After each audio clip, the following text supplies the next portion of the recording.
ఓ రోజక్క, ఒక సామెత ఉంది తెలుగులో, 7 తరాలు అటు 7 తరాలు ఇటు చూడమని. మేమందరం 7 తరాల వాళ్ళం.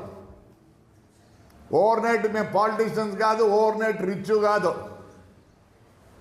ఏసీ సుబ్బారెడ్డి గారి పేరు విన్నావా రోజక్క? విన్నావా? 1932లోనే ఆయన పాలిటిక్స్లో దిగి కోఆపరేటివ్ ప్రెసిడెంట్, 60లో మినిస్టర్. ఆయన ఎవరు పట్టితే వాళ్ళు మాట్లాడింది నీకు అది చెప్పాలన్నా? నువ్వు టోకన్లు నమ్ముకొని కదా బెంచ్ కారు తెచ్చుకొనిందా? పోయినప్పుడల్లా 100 మంది. ఎట్లొచ్చింది ఈ బెంచ్ కారు?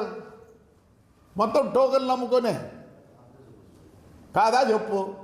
కాంట్రవర్షియల్ కాలేదు నువ్వు? పోయినప్పుడల్లా 100 మంది. ఎట్లొచ్చింది ఈ కారా? నీ కథ చెప్పాలంటే చాలా ఉంది. దయచేసి బౌన్స్ కేసులు అనంతపురంలోనే, ఏడా కాదు ఈ కోర్టులోనే. ఎందుకు మానుకో? చంద్రబాబు నాయుడు పుణ్యాన్ని నువ్వు రాజకీయంలోకి వచ్చినావు. నీ నోరు ఉందని ఇష్టం మాట్లాడతావా? తప్పంతా మాది, మా చంద్రబాబు నాయుడుది.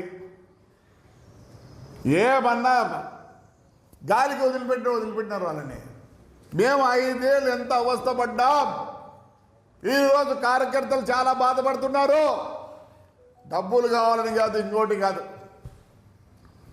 ఏమీ లేకుండా జైళ్ళకు చూపించినారు, అందరినీ జైలుకి పెట్టినారు, భూములు ఆక్రమించినారు. చంద్రబాబు నాయుడు గారు, దయచేసి మీరు కోరుతాను, ఒక చూపు కార్యకర్తల మీద పెట్టండి. చాలా కష్టపడుతున్నారు. మీరు అభివృద్ధి అంటారు, మేమే వద్దనులే. దాని గురించి ఆలోచించాల్సిన పనిలే. ప్రజలకు అందరికీ తెలుసు. కానీ ఆ కార్యకర్తల మీద కూడా దయచేసి పెట్టండి.